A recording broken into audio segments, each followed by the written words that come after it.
It's a big week. The Madlanga Commission is set to begin following those lengthy delays around ICT infrastructure. I think there's some concerns around the cost. 147 million rand?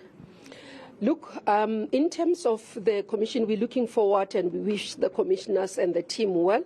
I do understand that it's going to be a grueling time, and I hope South Africans can cut them some slack and allow them to focus and be supportive.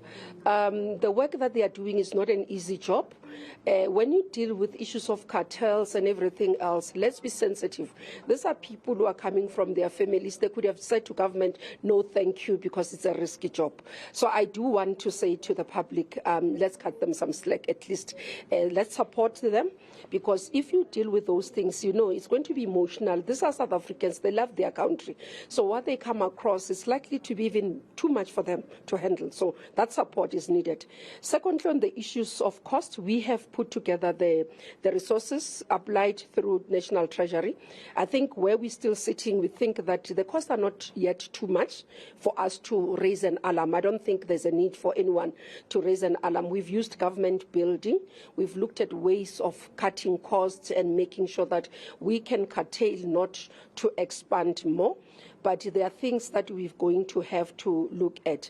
On the cost there, one of the issues that I want South Africans to be cognizant of is that we have not disclosed how much we're going to use for protection of witnesses, protection of the team that is working.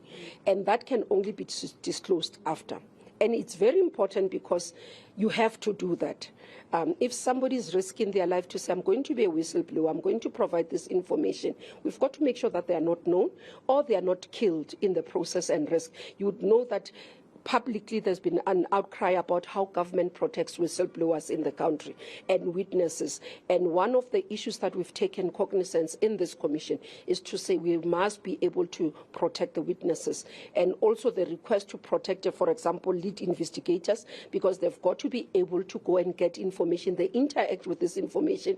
They shouldn't be terminated because they know too much.